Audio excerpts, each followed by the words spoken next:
Come on, you're going to have a bunch of ball-breaking Philadelphia movie reviewers. So you get beat the fuck up if you say something. So I want to get back. That's a fact, dude.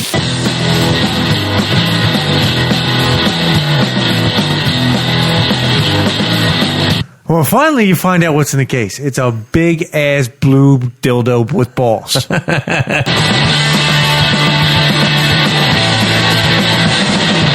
Are you kidding? That's utopian. Stick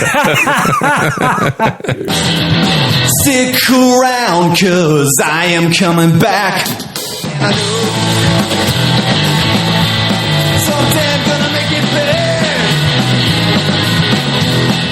better. Talk about shit we talk about anyway. Just seriously. That's the plan. That's the dream. But anyway, all right, let's get to the show. I'd rather the story be good than this. I mean, like, I admit that the songs were good and catchy in the last one. I just thought the fucking... This was different. It was like the reversal. The songs aren't catchy, but the story is really good. I'd appreciate that. And I'm sorry. I think that's just the story was fucking crummy in the first one. Well, it was just a crummy... Like, it was a story that's been done in different ways like 40 fucking times. Well, they were generating it to their little girl audience. Now, this one they did... Yeah, but they did that... But that was my argument, is they did that with all the other Disney movies, and they were better. Well, then this way one, better. Well, the one thing they did with this one, and I read a bunch of articles after I saw the movie, that they tried to age it and make it more... Because the kids that watched it, when did Frozen come out? 2012? 13? Something like that. Those kids are like 11 or 12 years old now, 13 years old. So they're like, they wanted to make it more towards their group, but still keep it somewhere where little girls could still have a good time with it.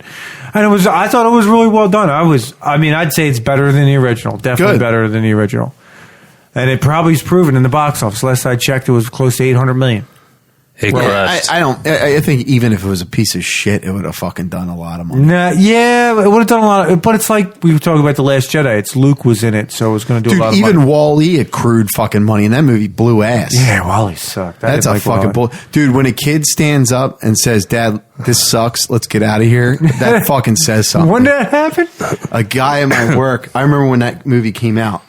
I was working in the shop, and the foreman goes. He goes, I didn't have kids at the time. He's like, you don't have kids, but man, I took my kids to see this Wall-E movie. He's like, dude, it was fucking bad. It was brutal. And he's like, I didn't even say anything. And my son just stood up. He looked at me. He's like, Dad, this sucks. Let's get out of here. I love it. Hilarious. Well, I mean, that's also, That's a critic review if I haven't heard it. And then I actually watched it and I was like, holy fuck, this is bad. Yeah. This is really... Wally's the one where... Is Wally the one where they sit around on those, like, the humans don't do anything anymore? Yes. Yeah, they're like fat and lazy. Yeah. What a magnificent existence. Yeah. Right. Yeah, but it was just... Everything gets taken care of. Scratch my ass. There you go. Whatever. Yeah. I was just like... It's socially acceptable to be out of shape. Yeah. Yeah, I was just like, dude, just... And you won't die.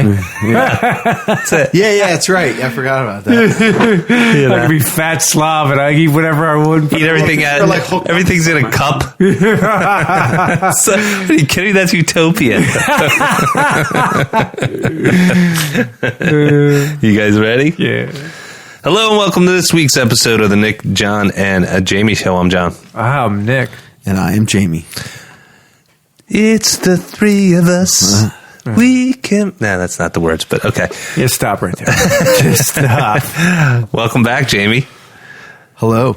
We're gonna switch things up a little bit. We're actually taking listener feedback, and we're gonna get into the box office. But then instead of going into news, where we tend to go long, get right into the topic. Topic today being December 2nd is going to be. We're going to talk about The Irishman, and then we'll get into news and we'll talk about other things that we're watching for sure. So this week's box office. I mean, second week in a row. Frozen's been out. Frozen 2, I should say, dominates the box office. It's already up in the second week. It's already up to almost 300 million. It's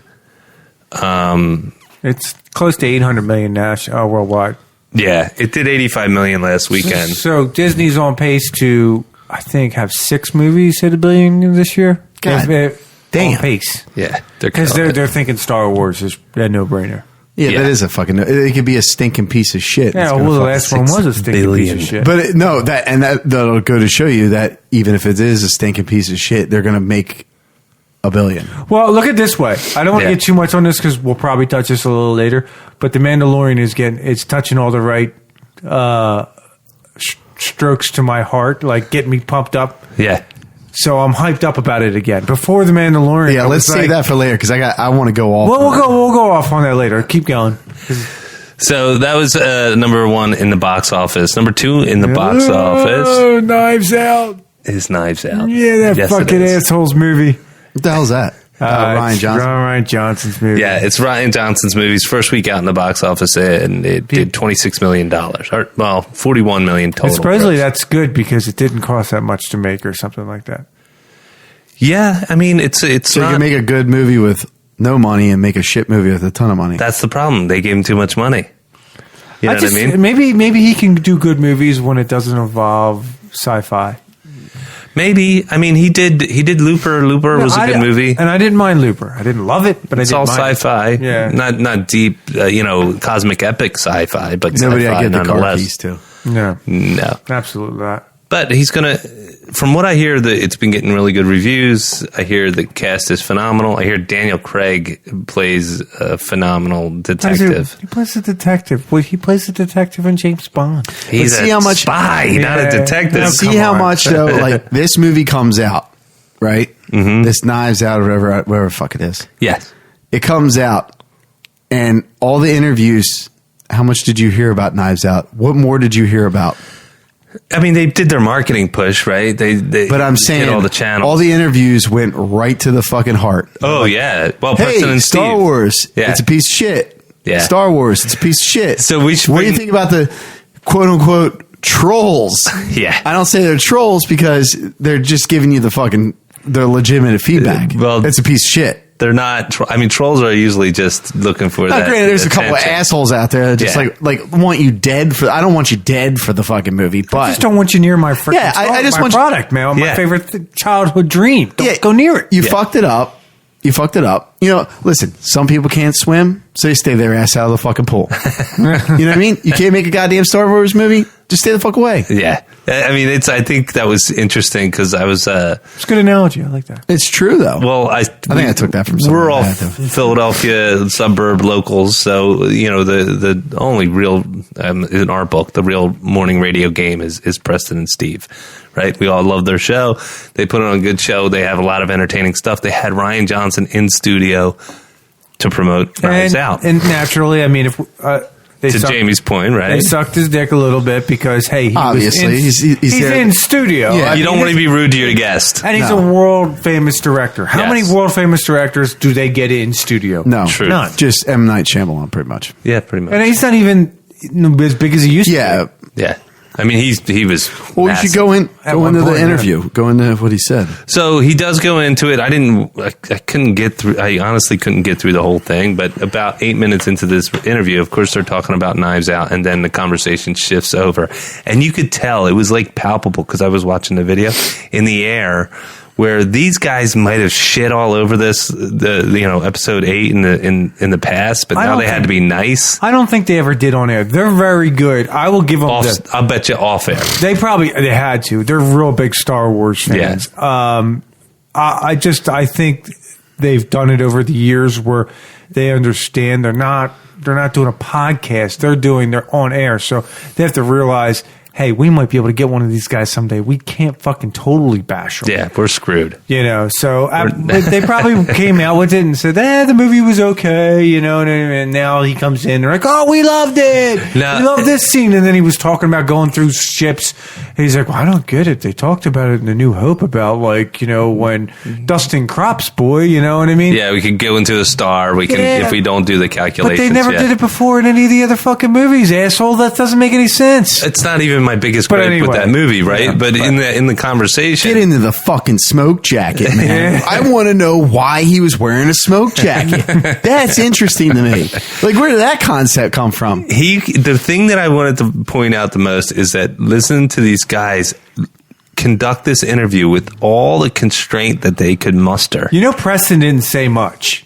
Yes. He's a huge Star Wars fan, and I watched that interview. Mm-hmm. The only one that talked to him the most was Steve. Preston didn't say much to him. He got a few comments, and that's not like Preston. If a Star Wars guy shows up on set, that fucking dude is all over him. Yeah, he geeks out. He's legit. And he didn't geek out with Ryan. So I'm just saying, I think he didn't really care for the movie. Yeah. I don't think he did either. And to your point, that fart that's still wafting in the air. It is. It's still stinking up. He's like Pigpen, wherever he goes, he's going to have this episode 8 stink that follows him. And he can say what he wants, like about the fans, like hating on him and stuff.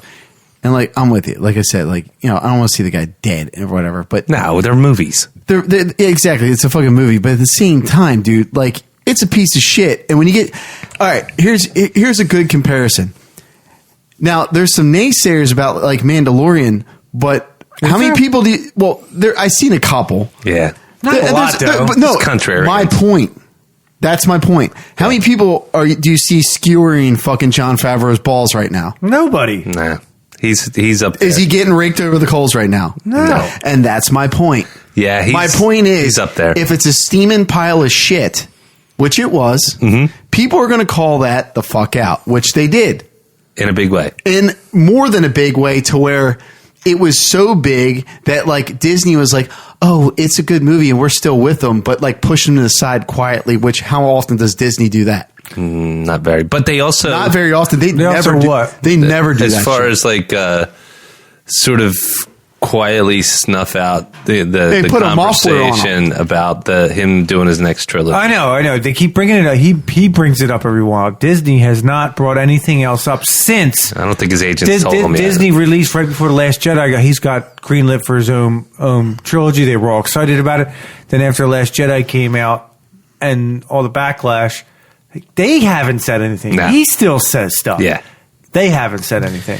Yeah, it's not good press. And that's my point. How many times have you ever in your lifetime have seen Disney like curb something? Oh, I'm sure they have. But to the point where you can't even hide it. I've never seen them backstep like they have. No. They haven't officially backstep where they want to cancel. Well, they can't where they want to get rid of it. They'll lose face. They'll eventually say that conflicting report. We can't do it because of conflicting projects. Although they did with Solo and the two directors that they had. That's because they had so much backlash from The Last Jedi, they couldn't afford to put out. Which that's true. I forgot about the timing. And I still think that is a fucking crying shame because that movie is pretty decent. It's decent. Yeah. It really is. It's just, not. I think the timing of it coming out after Last Jedi was bad. Yeah. Because if it came out before Last Jedi, I think even in the film I think they would have done really well. Oh, I totally agree with you. I agree. And to my point, the big point that I want to make is that the Preston and Steve show, which we adore, really, Steve and Casey, is it Casey? Casey and Nick. And Nick, they seem to hold a lot of constraint and really struggled to get to be nice about saying what the fuck. They're very professional. They're very professional. Agreed. I can't say if I had him here. Well, I might. I don't know if we. I would have got fired. I totally would have got fired. Because I can't stand the guy. No. I can't stand him because he has an arrogance about it, and it pisses me off. Yes. If you ever hear him in interviews, he's like, well, I just don't understand why they didn't like it, because it's like this, and this is what I think, and I'm a Star Wars fan since I was growing up. If you were a Star Wars fan growing up, why would you make that kind of fucking movie? Yeah, I don't know why, but I am really hung up on that fucking smoke jacket thing. You are. Well, that's it makes no motherfucking sense. I'm hung up on the bombs in outer space and casino scene. Well, yeah, actually, you know what? Yeah. The Leia scene too is really whack. The Mary Poppins thing? That was whack. They were trying. You know what they were trying to do? I know what they were trying to do. But I found out later they really wanted to push her, the ultimate twist, to be the chosen one. That was probably makes sense. Yeah, which makes sense because they, Yoda calls it out and says somebody's the chosen one. Everybody thinks it's Luke. Everybody thinks it's Luke, and then at the end, Luke dies in this one, but Leia's the one that kills the Emperor. But still, even if that was the case, shittily done, shittily told. Oh yeah. I think the big thing. I mean, we've gone through many a diatribe on shitting on this movie. Knives Out is the movie du jour. Yeah, my Knives Out for Ryan Johnson, and it's a shame because you know what? It looks like a decent movie. I probably won't see it. It looks like. Did you ever see Clue? Yes, I love Clue. Great movie. It reminds me of Clue. But I won't see this. Exactly. Yeah, I got my filter on for him. I just don't give a fuck about this guy. Yeah, He's I'm toxic. with Jamie. He's toxic for me. As far as money, he's like who knows what this movie could have made if he didn't make 8. Yeah. You know? Yeah, if you But want he might not got this movie even to make 8. if you want to totally It's a small kill a movie. good market, just stick him as the director. Yeah, which is a shame because he just didn't handle that properly. No, and even I'll He tell didn't you, even handle the PR right. He fucked up in the movie. I don't even He want- started going back at the fans. I don't want to place Just the whole fucking don't blame say on him either. No. Because even when I see Kathleen Kennedy on the credits for There's a committee. for Mandalorian, I get sick to my fucking stomach. know what? I'm that's another one. I don't think that fucking. It makes me angry because I don't think she had any fucking say in this series. I don't either. I think they're phasing her out too, politely, because Kevin Feige is moving in. They bring in Jon Favreau for this thing. I really think a year ago when they had that roundtable secret meeting, that was what they don't want to lose face, so they can't fire certain people. So they're just trying to phase them out, and then like in a year or two, they can say Catherine Kennedy's moving on to different projects. Feige's going to be taking over. He's going to get a new promotion, taking over all the cinema outside, cartoons. Anything sci-fi-ish. They'll create a new title for him. I blame her ass too. Oh yeah, I mean she lacked, as the Emperor would put it, vision. You know what I mean? Think about it. She's been making movies with Steven Spielberg and George Lucas for 40 years. No, but right? it's a different time. But what I'm saying is that she has been making movies with them. These wrote are off their directors. backs. I get it. Yeah, these are directors that are visionaries and pioneers and everything. She's just a great producer. Exactly. And Ryan Johnson is not even a shadow of A pubic hair on one of their fucking ball sacks. So, as much experience she had as producing movies and having input and stuff like that, and how these became successful franchises and great movies that we all know and love, it still takes the director and writer to drive a successful movie, and that's what you had with Spielberg, and to a certain extent, you had that with Lucas, but it wasn't. She backed this Ryan Johnson horse that wasn't as strong as the other directors that she worked with, Spielberg and Lucas, for Even to Abrams. start I with. mean, and even J.J. Abrams, exactly. Force Awakens wasn't bad. He did take up too much from No New Hope, but at least he had a story to go with. It made sense. It made sense. Yeah. Some random asshole didn't fucking pop out in a goddamn robe. I can't get over it. Yeah. Yeah. But what I'm saying, all right, we'll say The that lightsaber thing too. I like that. That was Yeah. cool. Which Yeah. they said they're going to go over. the lightsaber. Remember how that was Luke's lightsaber from Empire? Yes. All right, they're gonna touch Apparently on that. that's going to be So many dead ends. it's going to be touched over. Yeah, there were so Which would be many nice. dead ends. That's why they have 3 hours to fill it all. So I have Yeah. no idea how they're going to do They it. got to tie a lot of knots together. Still. Or tie I a read lot of- some article that tie a lot of loose ends the up. person that kills the Emperor is the person that should have killed the Emperor the whole time. I don't know. I have no idea. Rey's probably like the Ultra Master by now because it's a couple of years later, so Yeah. she knows fucking everything. Yeah. Her arc see. is like that little thing. It's just like two hours. She's like a fucking lifting 30 rocks. It's like, what the fuck, man? All right, let's move on. So Ford versus Ferrari is number 3 in the box office. Good again. movie. This is for the weekend of the November 29th. You got to see that movie. To December Anybody 1st. I've ever met has to see a movie. You have to see that. Yeah, It's good. The acting's right. Maybe a tad too long, but the acting is awesome.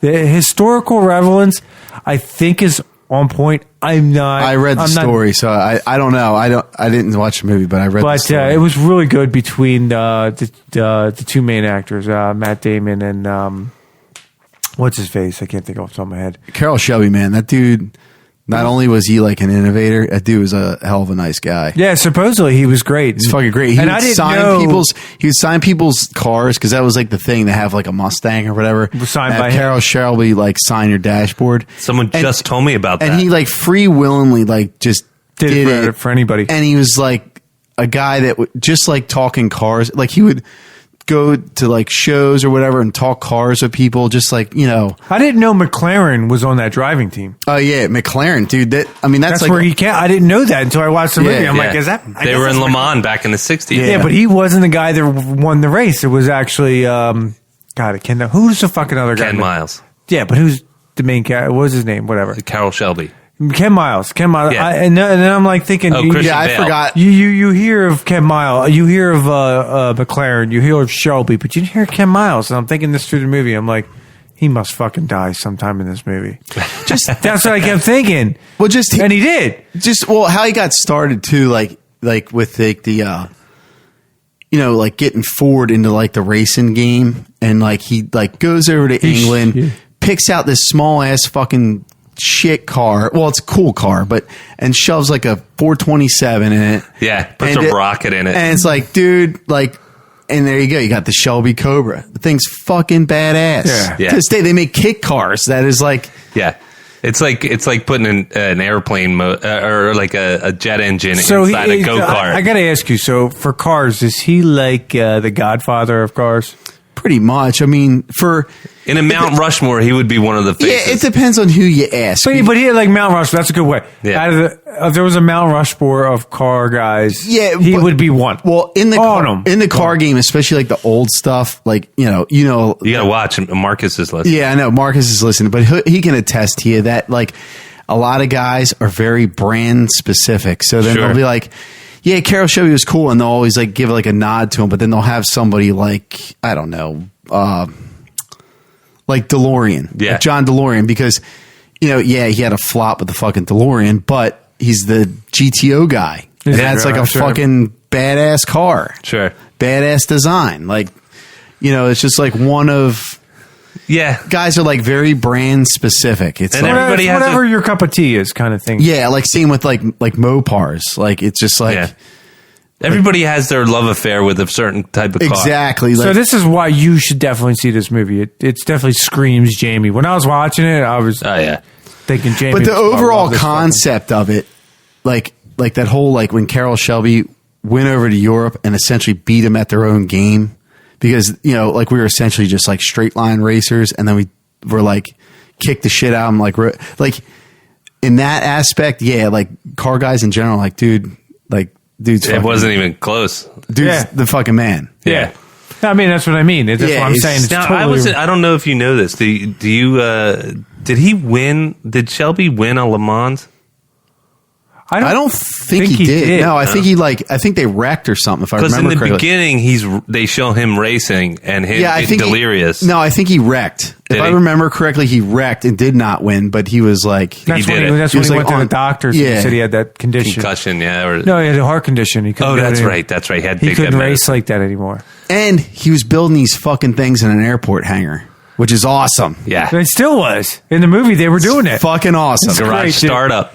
And that's what he would race it on air mat. Dude. It was cool. It was a good movie. Dude, it started like a whole thing. I don't want to go fucking crazy, but like, like the GT350s, and then they had like the GT350 Hertzes. Like you could rent these fucking cars. Like these are the bases of the modern day muscle car. Yeah, pretty much. Like the Mustang was like, because if you think about it, Chevy at the time was like pretty badass, and then Mopar too was starting to come up with like the faster engines and whatnot, and then Ford like made like a pretty much a calling, help us out. Yeah, it's funny you said that. I just had this conversation with this guy Jason I work with, and he said he was talking about somebody he knew that had a Mustang fresh out of like Detroit, knew that Carroll Shelby was going to be a certain place. He drove down there and had him sign the car, and he probably did. And then they clear coated it. Yeah, he probably did too. Yeah, and he did. He just like didn't even think about it. I'll sign your car. Yeah, it's fucking like. Could you imagine? Yeah, that's badass. Yeah, you go to William Shatner, sign your fucking card, $100, dude. Yeah. Fucking. And it'll make fun of you too. Yeah, right? There you go, nerd. All right, number 4 in the box office is a movie called Queen and Slim. What the fuck is that? Queen and Slim. It's a a movie. gay thing? No.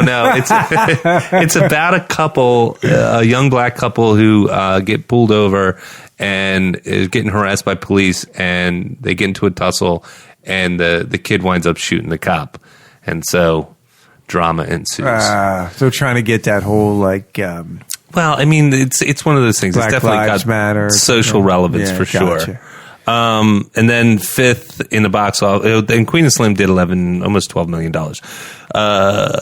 5th in the box office. This is something we had tickets for, Cindy and I, but we got jammed up. We didn't get a chance to see it. It was A Beautiful Day in the Neighborhood. That's the Tom Hanks, Mr. Did you Rogers see the movie. thing on Jeopardy? What thing? Because Tom Hanks was on Jimmy Kimmel last night. Oh, that did $11 million. Jimmy Kimmel goes, did you see he goes to Tom Hanks, you want to see my clip of Jeopardy? He's like, there was a question about you on there. And he's like, they showed him as... Alex Trebek? No, they showed him as... Mr. Rogers. Mr. Rogers, and they said, who plays Mr. Rogers in A Beautiful Days in the Neighborhood? And they're showing the picture of him. Nobody in Jeopardy got the answer right. Nobody recognized Tom Nobody Hanks? recognized him. It's fucking is crazy. weird. Tom Hanks is like, are you fucking serious? Well, kept him humble, that's for sure. Yeah. Well, you look like you could see Tom Hanks there. I mean, I don't know. I know Dude, Mr. Rogers was legit. I Man. heard He's the like the story saint, was good. dude. Yeah. I heard the story of it was good. I heard it was good too. I heard I saw the documentary, and the documentary was just like I heard that's what it kind I of got was like. choked though. up, man. Well, I heard that's what it kind of was like. What do you mean? Like the movie, it's a movie, but it was like a documentary kind of esque. Because it's based on a guy that's interviewing him, so it's almost like they're with Tom Hanks? yeah. Okay. But it's one of those things where when I watched the documentary, and this is what tuned me in on this movie, was like Mr. Rogers was a part of my childhood in a big way. Yeah, and you know what's I don't want to And my kids too. I don't want to make a pun here, but you know what's beautiful about the whole thing is What's that? it's a decent person who is actually fucking decent. Yes, for real. There's no Both of them. skeletons. Both Like of there's them. no Yes. The guy playing him is a decent person. He I'm not wasn't even drugging chicks and fucking them when they're sleeping. He wasn't diddling jerking off kids. into a plant. Nah. He wasn't diddling kids. Wasn't going to a movie theater and jerking off in a movie theater. The Yeah. Pee-wee Herman. Which, Yeah. to be honest with you, is the less creepy thing out of everything I just Well, said. yeah, right. Because you know what? If the internet was around like it is today, Well, even that motherfucker so. would never get caught. Even so, But he's watching adult porn. Yeah, he's watching adult porn. He just got recognized because he's Pee Wee Herman. Exactly. And he was. And I'll tell you what, I'm here to say, Mr. Rubens here. Yeah. I give you a pass, dude. Absolutely. You didn't drug women and sleep with them unwillingly. Again, you didn't jerk off into a plant. You were technically, it's public, but not public. It wasn't overtly deviant, right? Yeah. And the thing about him, did you see, we were just talking about Blow. Remember him in Blow? Oh, dude, he's awesome. Yeah, Pee Wee Herman was in that movie with Johnny Depp. I haven't yeah, seen dude. Blow in a long time. Blow is awesome. He played this great sort of effeminate character. Yes. Yeah. It's a shame what happened to him because I thought he's a good actor. Talented, man. He was in a lot of shit, dude. Yeah. I don't like talking chairs. Yeah, and funny. I mean, you forget about all the people that were on that show. He was a comedian first, wasn't he? Yeah, well, he definitely ran in the comedic circles for sure. I mean, he had what's his name from He jerked News off, Radio? so what's the big and deal? Saturday Night Live. Phil Hartman was on there. Phil Hartman.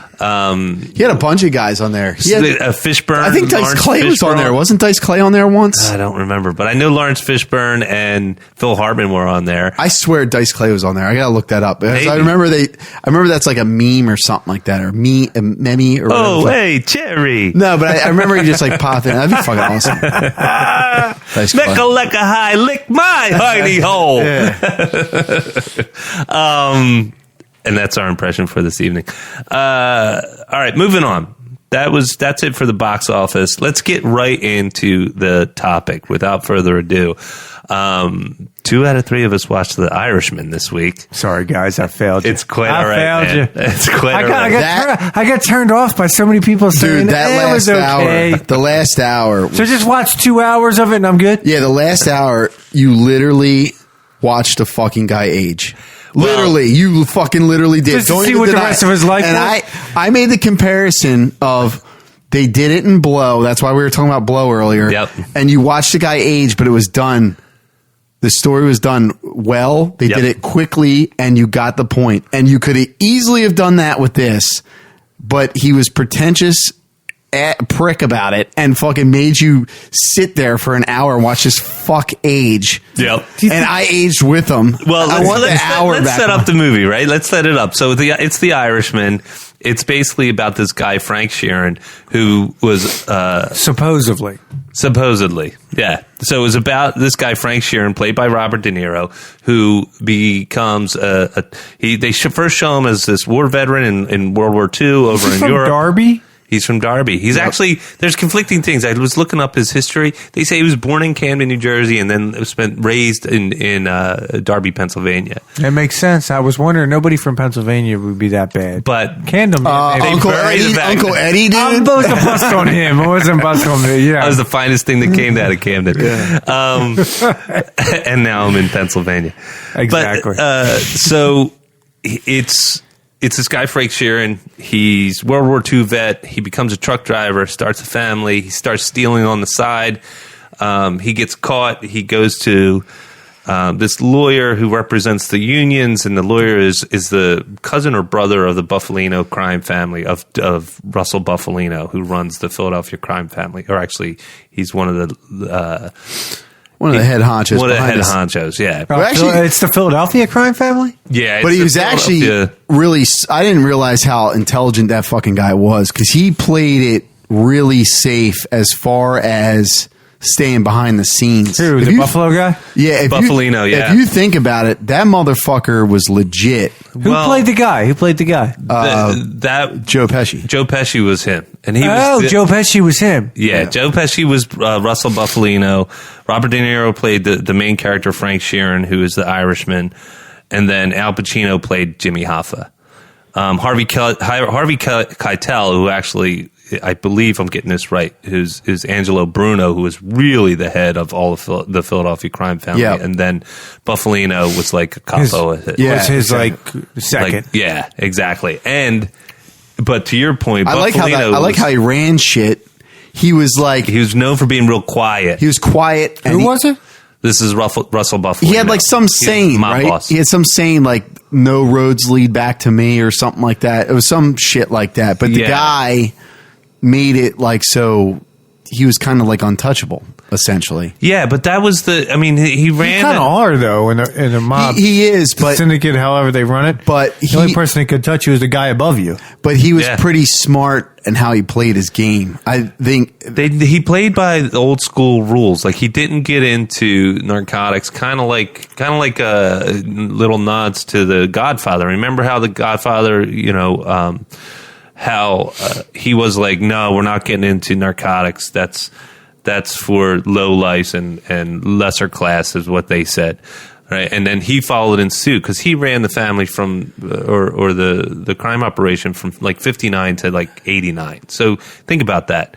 He was running things and didn't get killed for 40 years. It's like Nicky Scarfo and all them. Yeah, but if you get into like the 80s and 90s, didn't Nicky Scarfo start running? I get confused a little bit with the New York families and the Philadelphia families because it was John Gotti in New York. But dude, Gotti in New York ran everything.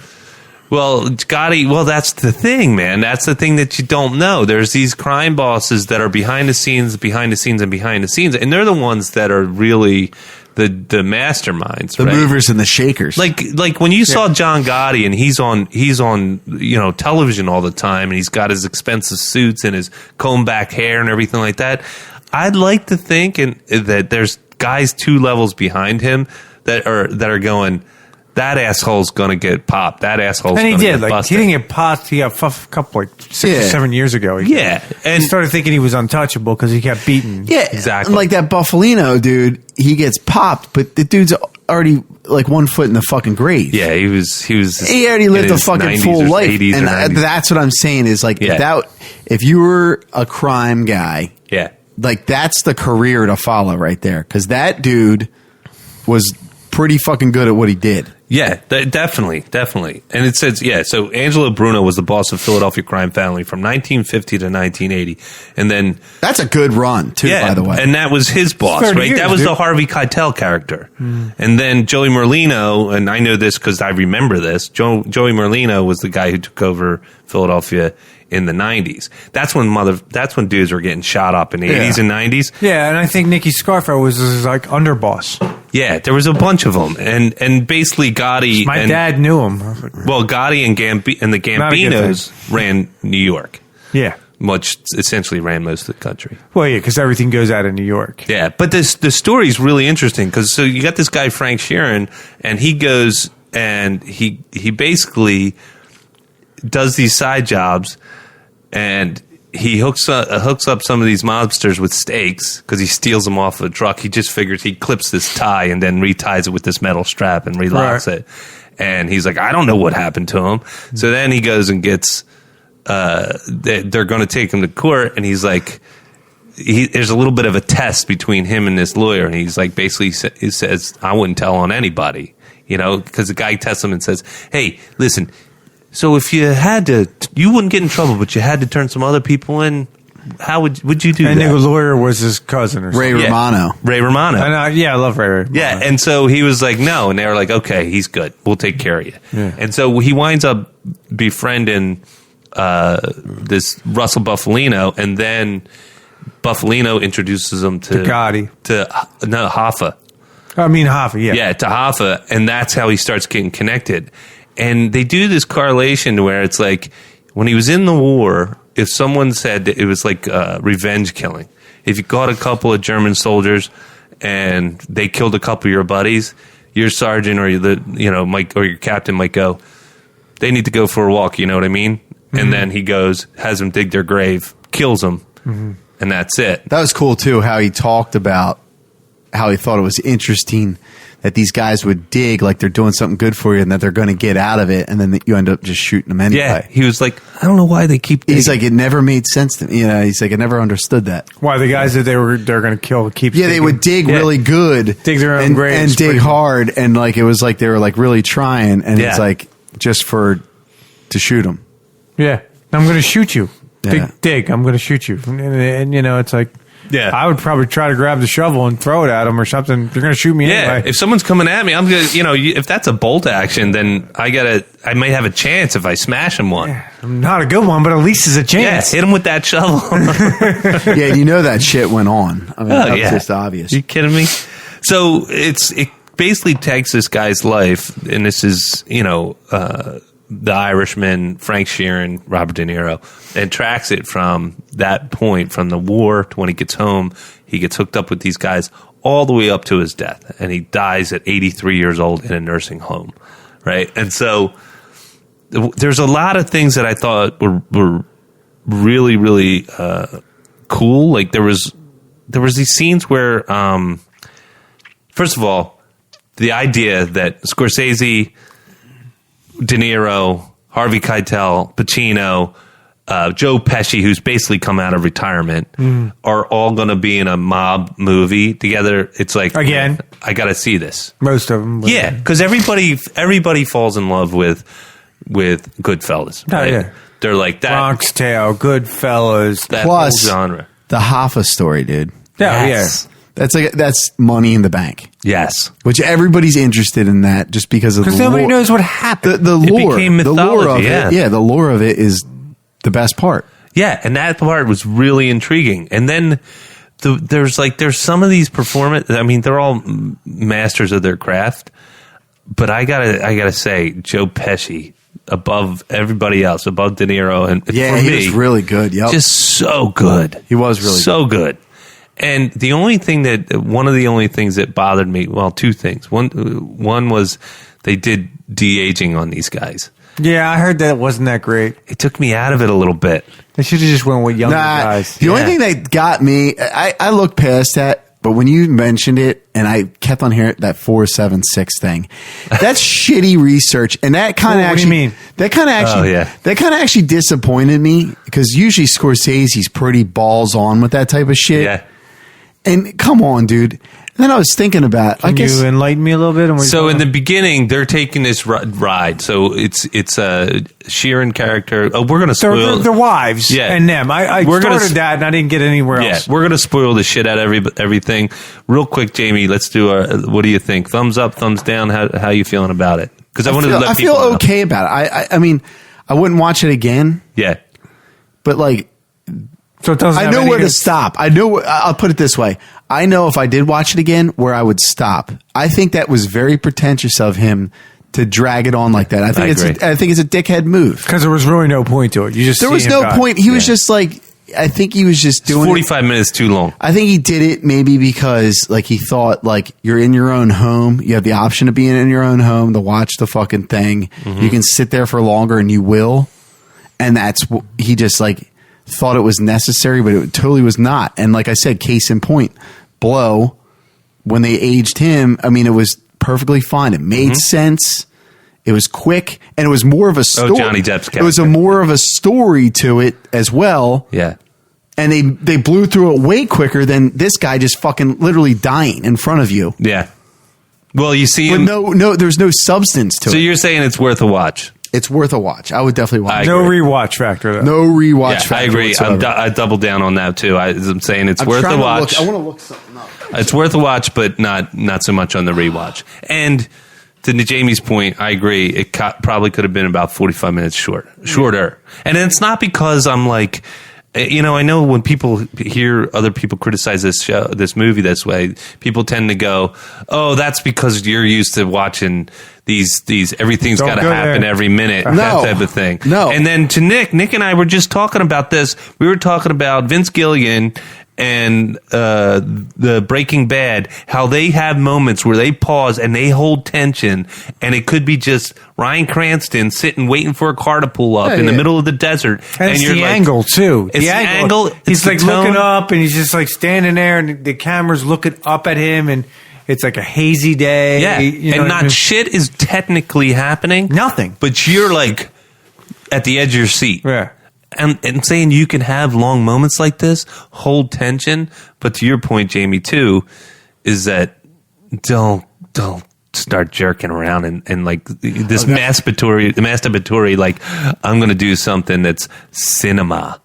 The other thing he really pressed that too recently. Yeah, he did that. He released it in the cinema. I don't even like saying cinema. He released it, did a theatrical release about a month ago, and then because you want to say cinemas because what he's been saying. Yeah, and I feel stupid. And I was just telling Jamie earlier. I said it's like he's like a hypocrite. It's like when movies first started, people got bitching because. Oh, well, it was silent films. Then you add sound. Oh, that ain't real movies. Or vice versa. You go to color. Well, it ain't real. You know what I mean? It's the evolution of cinema. It's the evolution of, we are fans. You're entertaining us. And here's another point. I agree, man. And I thought this, actually, because I actually remember this when I was a kid. So when he was talking about 476, which is 470, you know what he's talking about, right? So it's 476, the highway, right? He says 476. I think I know what you're going to say. Go ahead. 476 wasn't created till 1992. That's right. That's what I thought. I heard that, and I'm like, because I remember. Because I remember it was the Blue Route. Because I remember, so we would have to travel up from like Delco area up to Lansdale. And we'd have to take 422 and all that bullshit, and it sucked. I remember when they came out with 476, which was being built since the 50s or whatever. Yeah. And I remember perfectly because remember when they first came out with it, they like pre-rusted the guardrails, and I was always curious about why they did that. They said they'd fucking lasted longer or some bullshit story. I don't remember the details. I remember all that, but I just remember I'm like, so then. He brought up the fact of like I saw in your tweet or whatever. Yeah. It's like I can't get past a 476. I'm like 476. Yeah. I'm thinking about the timeline of Hoffa. Well, there's no fucking way. Exactly. So De Niro, just to add a little color. De Niro is driving with the Fellini. So it's the Irishman and Buffalino and their wives, and they're driving. They're making this long trek out to Detroit, right? And he's going to making a bunch of stops to pick up money. I remember Yes. those first 10 minutes, And as I it's remember going out- thinking the 476, and I thought what you saw, but I'm thinking, I don't know, maybe parts of it was done because it took them 30 fucking years to do the road. I don't know. Come on, you're going to have a bunch of ball-breaking Philadelphia movie reviewers that are going to be like, yeah. And when have you ever fucked up. When have you ever heard anybody say it did exist? 476. Nobody says it. That's my point. 476. Do you Yeah. ever hear anybody say 9.5? I'm traveling No. down 9.5. But you know what? When I was in California, you were taking the 405, the 5. exactly. That type of Do shit. your fucking research, dipshit. Exactly. That's just totally Hollywood shit. He just didn't do it right. He did it out there. He didn't do Well, it right. the guy's legit New York, right? So, but he's not legit Philadelphia. Do your research. But still, even in New York, do they say 9.5? Or do they say 95? They say 95. No. They oh my God. Yeah. So that was one thing that kind of sent me a little sideways. It was like we're watching these movies because we're digging it, and we like to get immersed. Always Sunny gets it right. Always Sunny does get it right. No, and it's like when we were watching Shazam, and they were in the. They I want to watch that. They got a couple. They got the one thing wrong: the convenience store. It was Okay, like, but that's not a Philly convenience. No, store. but at the same time, Taquitos, come but on. they actually got They got a lot right. and they like the lingo and stuff. Like, dude, when have you ever heard one person from Delco or Philly No. say four? No, definitely not from Darby. So that so You I get want beat to the fuck up if you say something. so I want to get back. That's a fact, dude. So I want to get back to the de-aging stuff. For me, it was weird, man. It was just weird. Like I could see the shoulder pads. Because Robert De Niro is an older guy. I could see the shoulder pads, but then I could see they're all walking around like old men trying to be younger again. Yeah, And it was just awkward. You know what was good He de-aging? looked like he had cataracts at the time. I know it was good past it. de-aging, but it wasn't the same guy. It was. You ever see Tron Legacy? Yes. They did a great job de-aging. I forget his name. Flynn, but the Jeff actor. Bridges. But Jeff Bridges. But it wasn't Jeff Bridges that did it. It was the guy a younger guy wearing whatever dotted outfit, and they just kind of like put his face, and then he taught. They Then the body looked young. yes, Yeah. and that's what they Yeah. should. If they're going to de-age, that's what you do. You just don't Samuel L. Jackson in Captain Marvel. Yes. Great job. Great, Oh, but excellent that's job. that's even a better Right? point. He didn't run like he ran one scene, but it didn't. The running was a little old looking, but yeah. still, the face was spot Yeah, on. it was pretty good. I didn't see Will Smith, so I can't say anything. I do have to give you credit too, because when I first saw your thing, because it's before I watched The Irishman, and you're picking on the 476. I was like, so that's what you thought about the no. whole time. I looked at it and I was like, come on, John. I was like, I figured it was just like a nitpicky thing, and then I watched it, I was like, God damn, he's right. He's fucking right. And then if you scroll down a little further, there was someone in our group that said they called out the timing too. It didn't exist. Oh, I didn't even see that. No, I'm not trying to steal credit. I'm just saying no shit. You weren't the only one. No, I thought about it in my head, because when he said 476, because it was ringing in my head, I was like thinking, Such assholes. Yeah, I know. I was like, timeline. I'm like, no. No. We're not assholes. This is Scorsese. I can't say This is our religion, man. But we this take is it seriously. a world famous director. Yeah. Who talks shit on Marvel. He talks shit on Marvel, and he talks shit on Marvel about what Good they do. point. And you're gonna Should have hired the Marvel guys to do the de-aging process. Yeah, right, exactly. That's my point. Right. Yeah. You know, that's what ran up the cost of this. They said it's like $150 to $200 million. What ran up the cost was the extra 45 fucking minutes they didn't need. They could have put notes in the end saying this is what happened to him. Or they could have, dude, they could have. End of story, John, dude. that's the other thing I didn't good understand, right? They could have easily have sped that process up. Yes. Easily. Well, here's the thing that got me screwed up with the de-aging stuff is that I honestly didn't know from time to time how old they were at whatever particular time. Because Al Pacino always looks the same. Yeah, he did. I mean, Did he really? And De Niro, too. De Niro did, but I was like, they aged him a little bit here. Like, I knew when he was an old man, obviously, and when he had the snowy white hair. I think and they all did the that. best on Pesci, I thought. like Pesci was perfect because he was already like an older guy. Yeah, to I think he was with. perfect, but like the De Niro and shit, there was really no difference. Yeah, and I think they went longer because they paid for the de-aging, and then they had to keep it in after they paid for it. It's Fuck that, dude. Yeah. You write something off, man. You just made it worse. Come Because they on. could easily have. I don't know. I didn't see the movie. so Cut I out can't the think. casino scene and Stop! We've already gone down that path, buddy. We're already going to talk about it later. All right, moving on. So the other thing, I mean, again, I can double down on this one too. Is Joe Pesci's performance was this quiet power. I that think he it was had. the best out of all. So amazing. I agree. And Harvey You forget how Keitel, good an actor he was. He doesn't act anymore, so it's like, so good, dude. damn, he's So just, good. He's I would watch phenomenal. him in anything. Like Home Alone. I mean, they were watching it earlier. I mean, he was even good in that. I mean, he's just so good. I did. I watched Yeah. that twice, and the kids thought that was great. Yeah, Home Alone. Which I thought was great. It still Home holds Alone. up. My kid's watching it upstairs Yeah, right right. now. The fact that He was they're- going to pay for it. Yeah, I know. Disney Plus, Disney man. Plus, Come buddy. on. We have Disney Plus. What do you think you've been watching The Mandalorian on? Yeah, brother? you know why he's saying that? Because he can't find it in Apple TV. but the fact that my kids were cracking up Yes. at it, I was like, dude, and I was like, man, John Hughes, dude. Yeah. It's a nice tip to the hat, I know. man. The other thing that I did dig a lot of it. I'm not, there's some really stuff that we're nitpicking on it, but there was a lot that I really did dig. Yeah, where they killed Hoffa, great. Yeah. I thought that was a cool concept, made sense, totally plausible. Well, how did they do it? Just lay it out for me real quick. So the Irishman, again, he becomes friends with Buffalino. He becomes It's like really a triumphant. I got you. He becomes really close. I mean, these guys are going to their families, like they're becoming godfathers. They're like going Yeah. to family functions. That's how Essentially, he's close like a they're getting. hitman. Yes. Essentially, he's like a top hitman for Buffalino. So Well, much so, which I figured. So much so that he gets the ring. he gets the family crest type ring. Ooh. Like only 3 people have this, which Outside. is And Family. he's Irish. outside the family. yes, and And to he's your not, point, he's not Irish. a pure blood. Yeah, he's not Sicilian or Italian. It's a huge honor. Yes, and he gets it. But the funny thing was that he said he was like the thing about the way you keep a secret between 3 people. What did he say? Something like That's the one where he's talking about like like pretty much all roads don't lead back to me or something like that. Is yeah. that- But there was a saying that De Niro said which was, and I'm totally fucking it up, but essentially it was.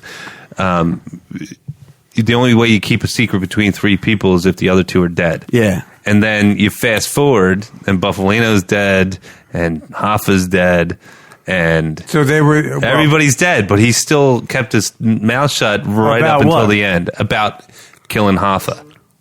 Yeah. So as far as killing Hoffa, do you want Yeah, to go ahead, go for it. So essentially, they're traveling to the lawyer But Buffalino's real wedding. quick, they are deep friends. Like they're like All 3 of them. All 3 of them have Yep. this brotherhood, this friendship that is built on a mutual trust. Okay. Yeah.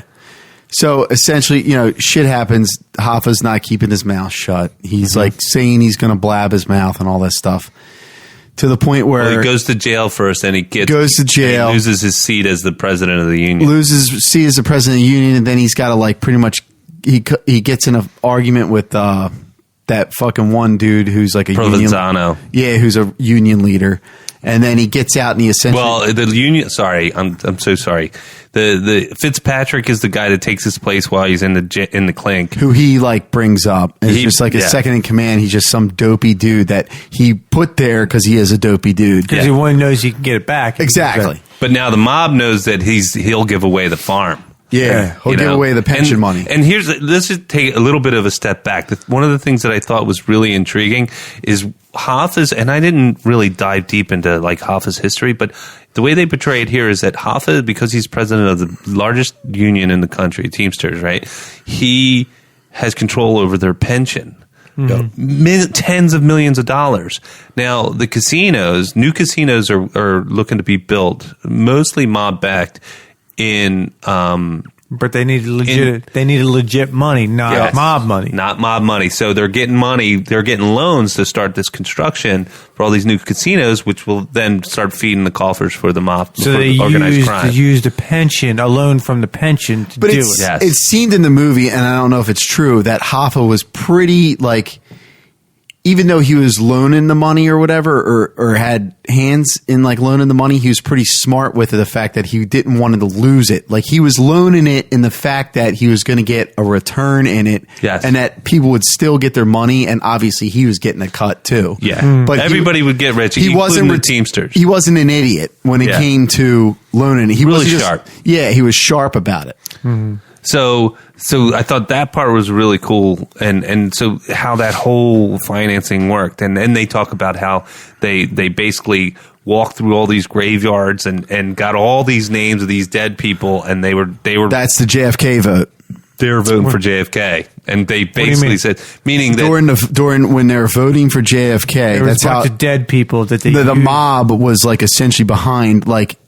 Getting people, they cheated to get him in office. They were pushing people to go vote, one, and then they were also taking names out of graveyards and putting them down as voters. Oh, out! That's how Kennedy got the office. That's how he beat Nixon. Yes, exactly. And the other thing was like, and then they talk about this guy like Forrest Gumping his way through these big ass events in history that were tied to politics, the mob, and the union. JFK killing. They say JFK killing. He knew, like everybody knew that the mob was in on it. Bay of Pigs. Bay of Pigs, because JFK didn't honor his end of the bargain. Yeah, they wanted Cuba back, and they wanted Castro out. After Bay of Pigs, Kennedy wanted nothing to do with it. Exactly. And the reason they got rid of him because of that. Yeah, and the reason they wanted Castro out was just the casinos. It was money.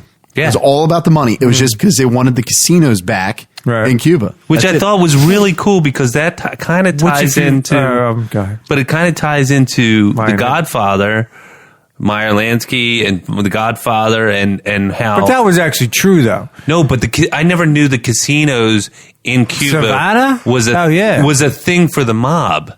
Lucky Luciani had all fucking control down there. I know, but I didn't... It was like one of the original... He was the original. He was the OG. Yeah. But I never saw it tied together to where the mob, the Teamsters, and the politicians were...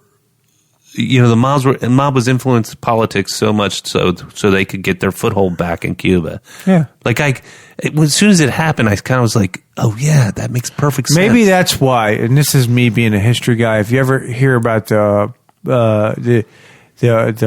President Kennedy documents that never has been released, it was supposed to be released the first year Trump took office, and it was 35 years after. Well, do you remember? It was real quick. And he didn't release them. We only released some of them. They didn't release all of them. So it's amazing to me what they actually found. Maybe it was government working with the mob, and nobody wanted to let that known. Maybe. Originally it was supposed to be released after Jackie died, or one of the kids died. It was originally John. I thought it had a 35-year life because they locked the files for 35 years, and it just happened. And then that sounds right. Then they extended it because he died at 61. Then they extended it another 10 years, and then it fell on Trump's second year, our first year. Yeah, waiting for everybody to die. Right, they're waiting for, but it's a huge black eye because I think the government, now knowing what you guys said, the government probably worked with with the mob guys to get rid of Kennedy. Yeah, the way they portrayed huge black eye could have, but I think the big thing was Hoffa they show how much Hoffa hated the Kennedys, like because they felt like he was being double crossed because it's like he helped them get in the office, and then he got Bobby Kennedy as Attorney General, and Bobby Kennedy went on a war against organized crime, and Hoffa fell into that, and then he went to jail for it. Yes, exactly. And he did make a valid point too, like who was Bobby Kennedy? He was just some like rich kid that didn't know dick about anything, really, which is. Joe Kennedy was a bastard. Actually, that's not true. The Kennedys were really smart people. No, I'm saying like Jack and Bobby were really as far as like in his eyes the way things worked. Oh yeah, like the underbelly of the world. They didn't know shit. Not law. Like he obviously knew his thing about law, but as far as like the way underbelly, things, he didn't grow up having to fucking make money on the corner. Yeah, Bobby Kennedy and Jack, life of privilege. But one thing in history points out, especially Bobby, he was always which scared the mob even more than Jack, was righteous. Yes. And they fucking hated that. Exactly. And that's what he pointed out. Yeah. It's like, they pointed that out a lot in that movie. They were terrified of Bobby, more so than Jack. That's why they killed Bobby before he got even the nomination for president. He wasn't even nominated. He was on the way to becoming They're nominated. like, nope, that ain't going to happen. Wait, because they knew if Bobby got in there, it would have been a fucking shit show.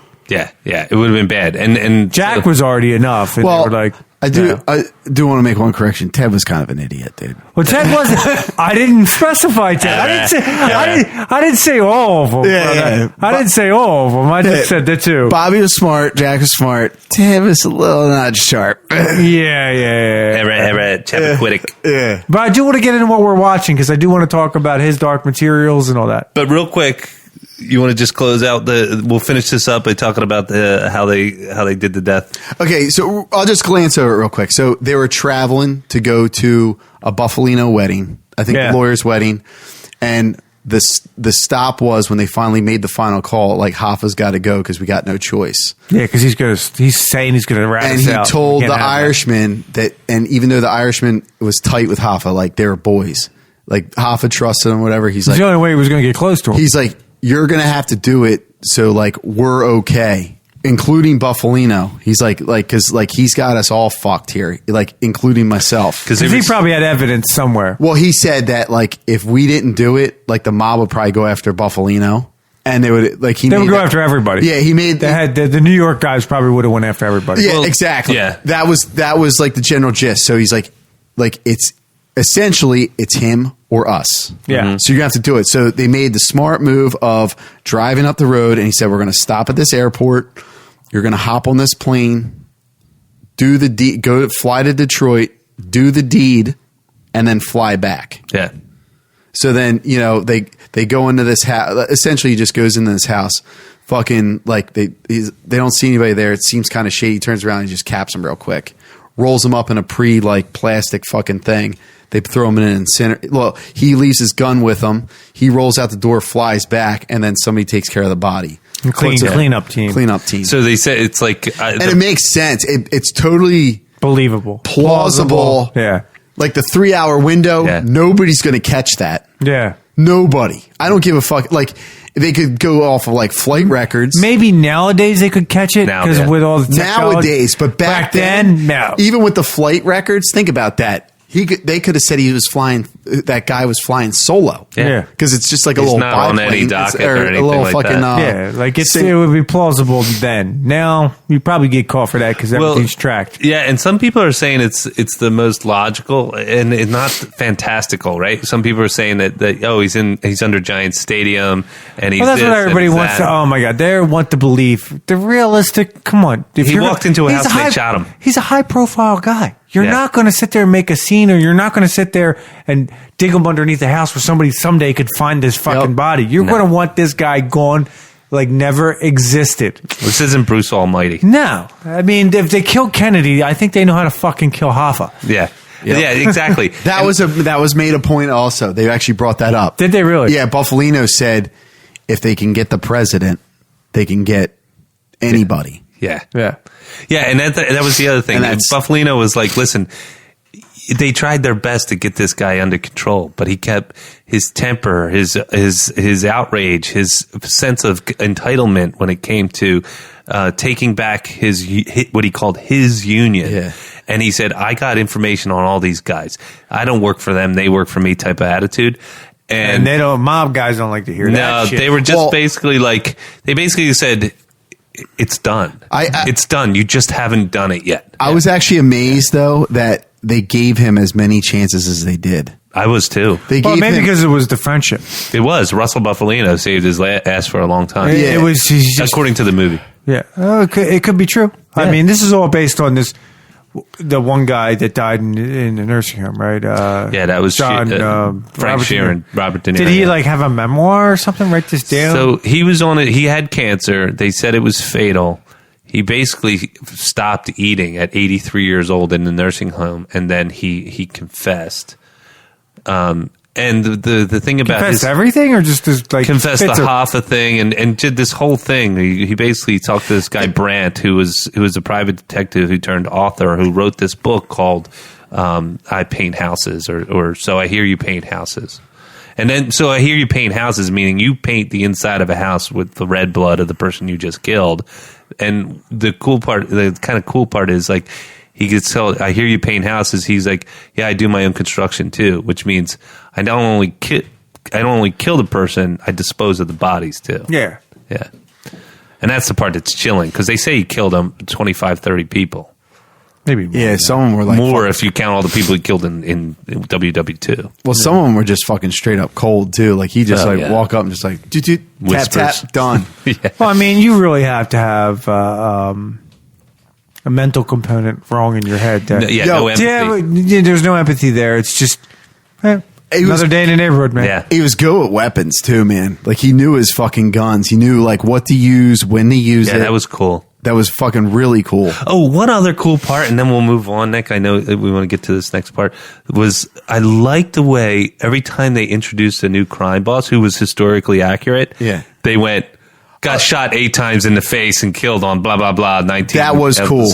And they did it not after the fact. They did it right when you're introduced. Yeah, that's cool. Because they all got killed. Yes. Yeah, almost every one of them gets killed. That was done really well, actually. Yeah. Did you see that Jim Norton was Don Rickles? I didn't even notice that. Jim Norton was up on stage in the casino. I liked how they did the Don Rickles thing. Yeah, so did I. It was really good. All the mobsters are in there, and he starts cracking jokes, but he's like, he backs off just a little bit, like, because they get a little like, hey, what are you doing? And he's like, oh, take it easy, because Don Rickles would fucking rip you a new asshole right in front of everybody, and like really dirty comedian. So we're gonna say 2 thumbs up for the Irishman. Definitely worth a watch. Little on the long side. Lots of juicy nuggets. It's really fun to see Scorsese, despite the fact that he shit on the Marvel movies, do his thing with these characters and actors that we know and love. And characters and actors meaning, all these mafioso characters, and De Niro and Pesci and Harvey Keitel and Al Pacino. Very entertaining. Do I wish they made this movie 15 years ago? Absolutely. Because if you go back and you see a scene with Pesci and De Niro in Goodfellas or Casino, you're like, holy shit, they're on fire. They're not like older guys. Now they're older. They're not as, don't have as, I mean, I hope. There's no hoo-ah left. Yeah, exactly.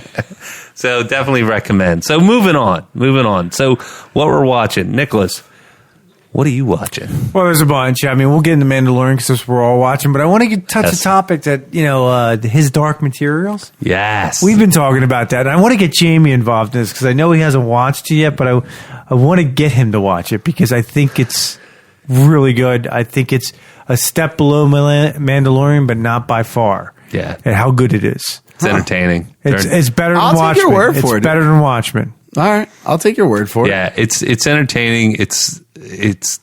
There's something really compelling about an armored bear. There is. And it has a lot of like intrigue on different parts. It's just not like, all right, we're following one storyline. There's multiple storylines that are going simultaneously. And but they're all leading to one fact, It's got to be like a big battle or something like that. I didn't read the books. I didn't read the books and either. I'm okay with that. I'm good with that. Supposedly the books are amazing, but it's all about this alternate universe. I told you briefly earlier. It's about an alternate universe to our own, but that comes into play later. Our own does come into play at some sort. But in this alternate universe, there's a London, there's an England. It takes place in London.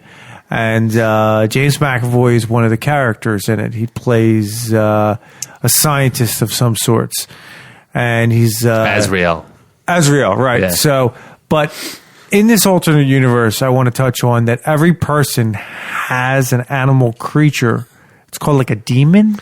Demon, yeah. It's like a familiar that is tied to you. They speak specific, to you. Specific to you. Yeah.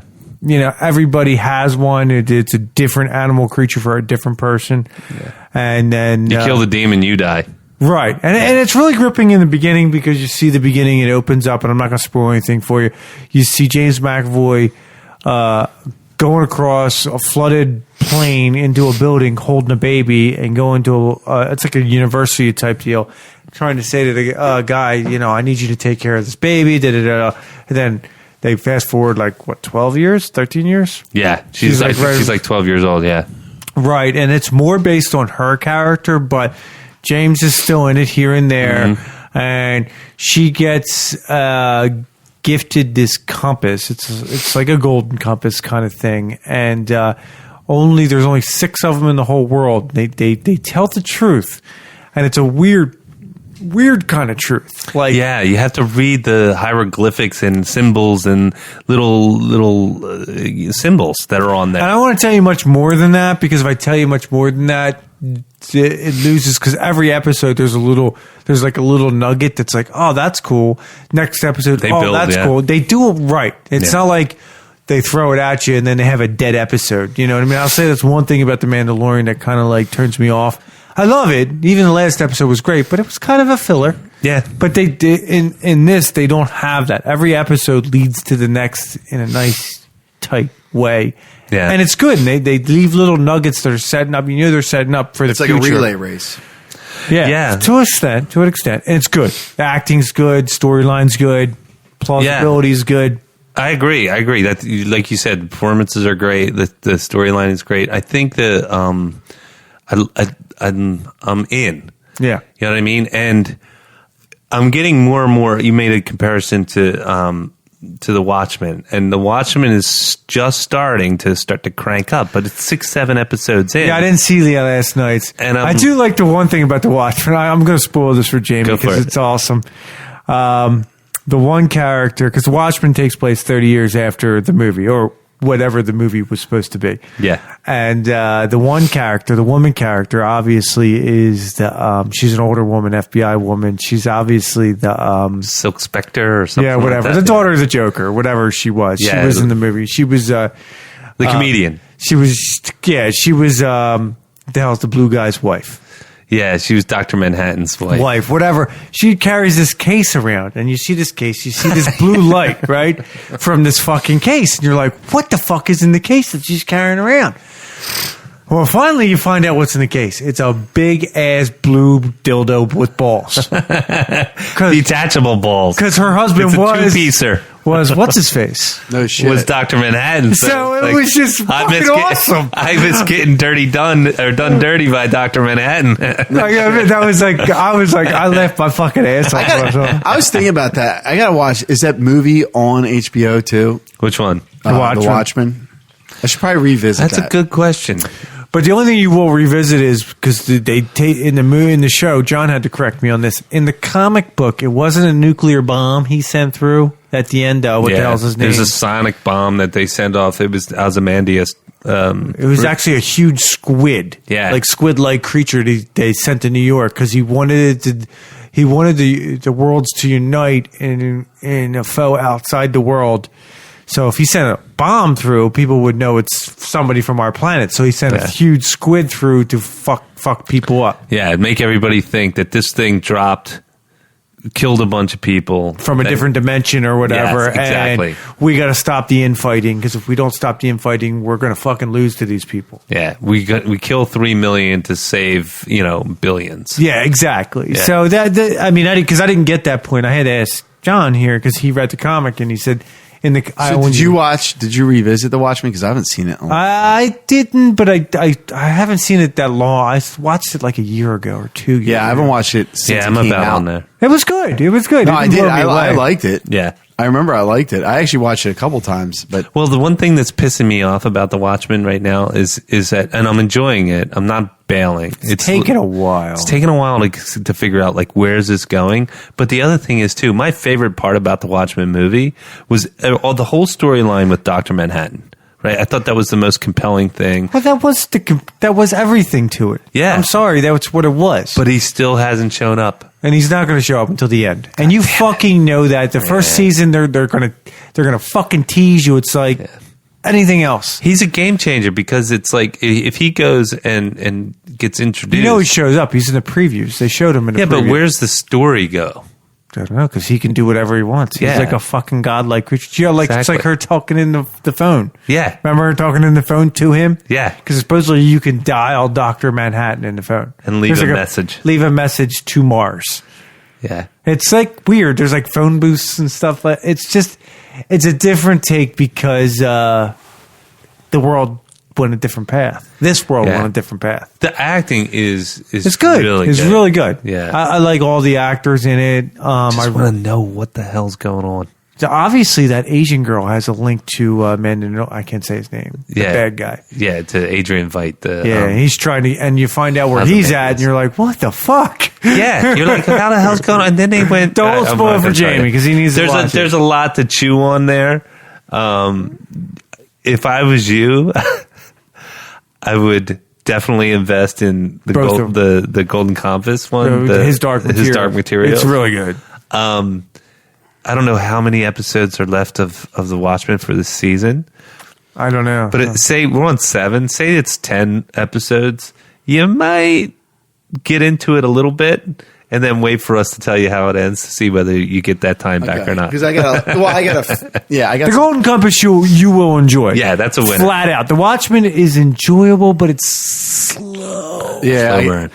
It is compelling, though. I mean, they do go hard on the details. Well, they go hard on a lot of things where they lean up against history on how fucked up and shitty. Well, like the last episode I watched. Race was, black people were treated. I mean, they really go hard on that. And they do it in a way to where it's heart-wrenching. It's palpable. Which part? A lot of it has to do with race. No, in Watchmen, sorry. Watchmen, they even use the N-word, man. They were like, the one episode where they flashbacks, the memory thing. Yeah. I just watched that last night, and I was like, what the fuck? like... That was fucked up, dude. Yeah. It was... Can you tell me real quick, was he sleeping with that dude? Really? Yeah.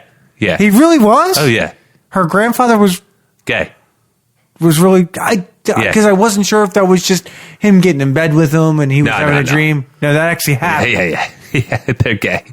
So, all right. So it's like I was just trying to understand. Yeah, legit. But they don't shy away from some real visceral, brutal realities of race and sexual orientation and individuality and it's definitely brutality and man, they touch on a lot of social issues, and I got a little scared that it was going to be so on the nose that it would be like, oh, come on, man.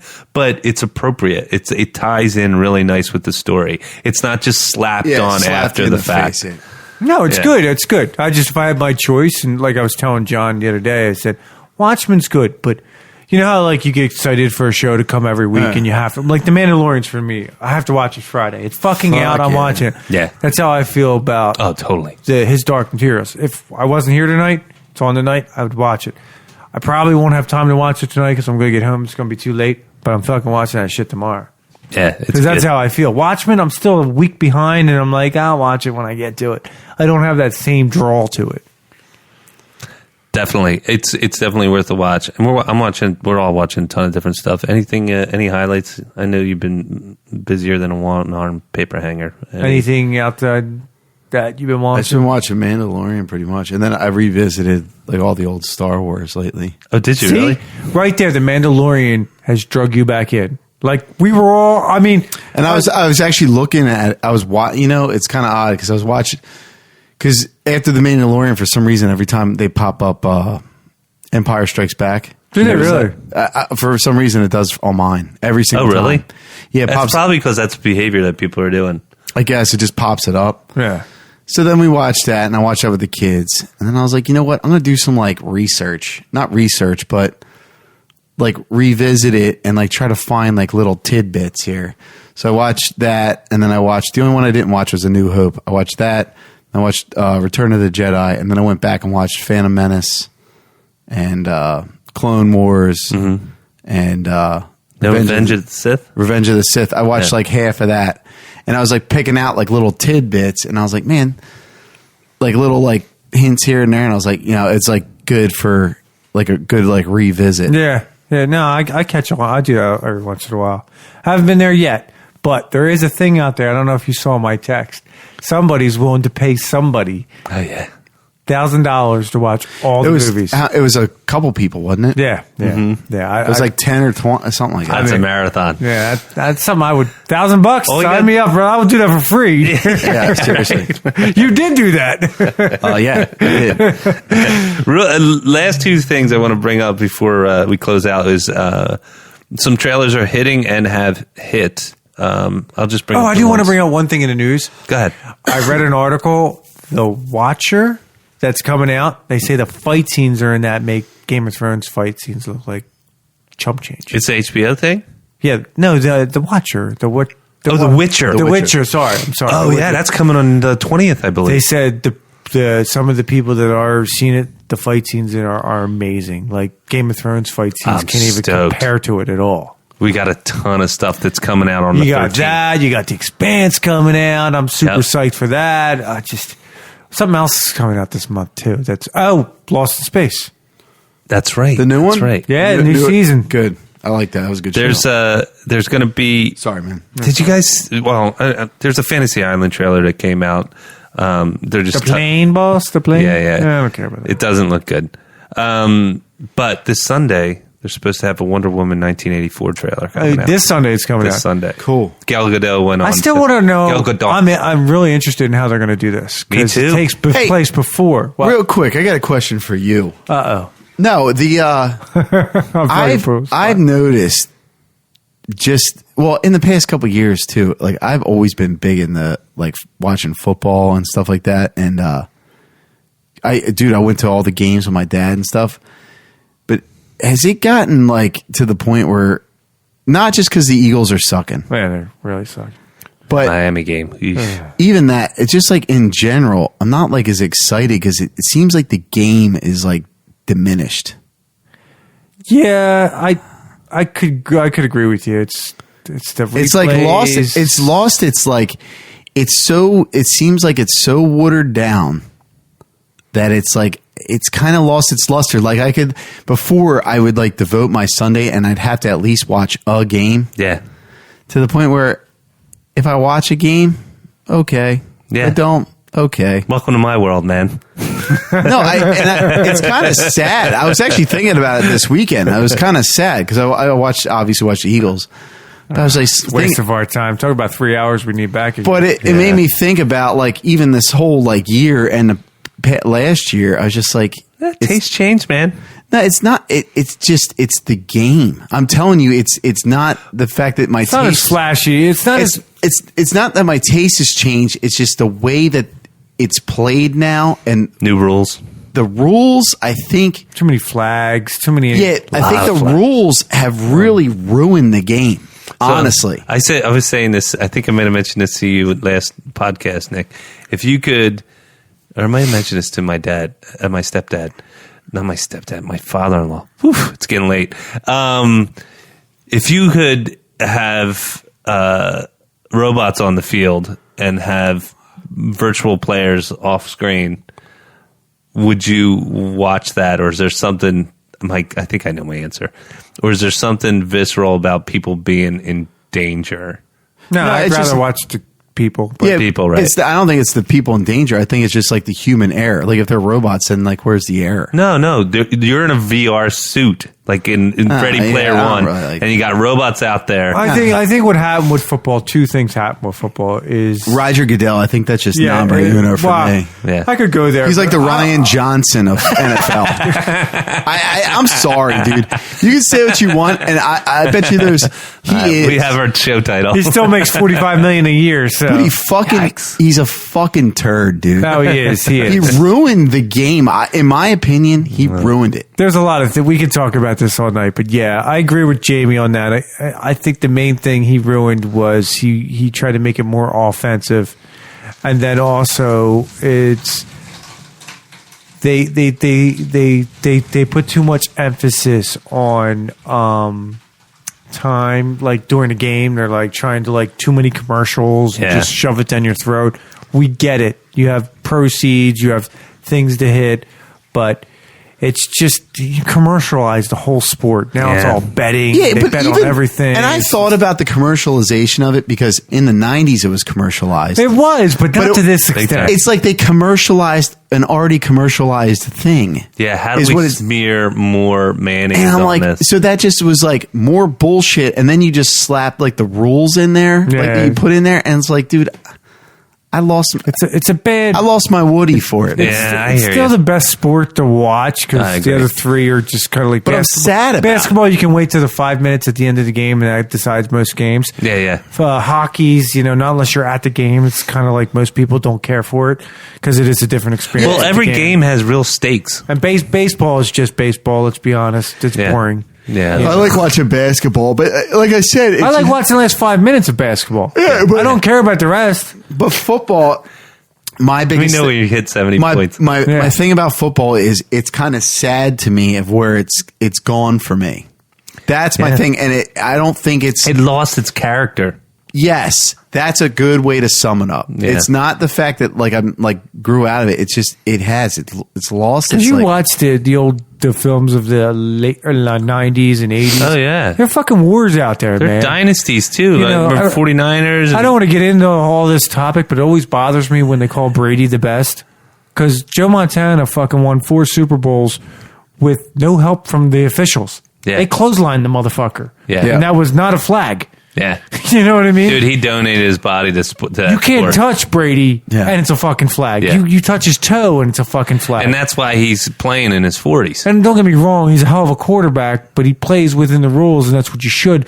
But you can't tell me Brady would have survived in that era in the 80s. Yeah, it's a mixed bag, right? I mean, these guys literally donate their bodies to the sport, and if they, I mean, back in the day, if you saw mid-30s, you were an old-ass player.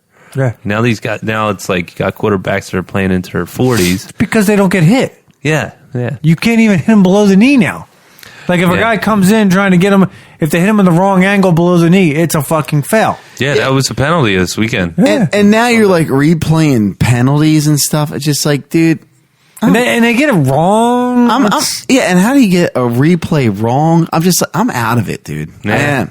Well, that's what it'll take. It'll take people going, I'm not showing up. I'm not buying Doritos. I am not paying $40 to park. Call bookies, man. That's never going to happen. Yeah. Too many people bet on that sport more than any other sport in the world. The NFL has seen a decline in the amount of people who watch it. Well, there's a lot of different things for that. They could say it's red zone because people are watching multiple games at once. Red zone's awesome. Watching multiple games. They're not watching just CBS, Fox, or anything like that. There's more streaming services out there. So there's no real way. The way they judge it is by the money that's coming in through the betting and everything else. That's how they judge the revenue coming in. If they still have the revenue, it's just not all about commercials anymore. Yeah. So. They were smart. They're making tons of dough. That's the truth. I mean, still, what is a commercial with a Super Bowl? What, $4 million, 30 seconds? Something like that. And they're using shit commercials anymore. Yeah, the commercials aren't even good. We don't even get into that. Well, I mean, we're going sports here. And all right, last one that we'll end it on a high note is that I just saw the trailer for Larry David's Curb Your Enthusiasm next season, and it just shows Larry going out. He's in an all white room. And it shows him in a straitjacket. No, it's like for 50 seconds. All he's doing is looking at this toaster, and he's kind of shaking it, and he's doing everything. He's kind of pissed off. They show him looking in it, and then he's just like, and he walks away, and the toast pops up, and that's the whole commercial for. Well, that sounds like his life. Exactly. Well, his life with millions of dollars attached to it, dick. I always love Larry David. He always comes off like nothing ever works for him. Yeah. Dude, you're a fucking multi-millionaire mogul. You know what I mean? I think plenty of things have worked well for you, Larry. He's got a great character inside, in real life and outside of real life. Yeah. So that's it for this week's episode of the Nick, Jon, and Jamie show. We're on all the social medias. So if you're looking for us, you can find us on Twitter and Facebook and Instagram at NJJ Show. And if you're listening to us on iTunes or Google Play or Stitcher and Spotify and even YouTube, just hit that subscribe button. And if you're really so inclined, leave us a nice review. So, again, thanks again for everybody for joining us for this week's episode, and have an amazing week.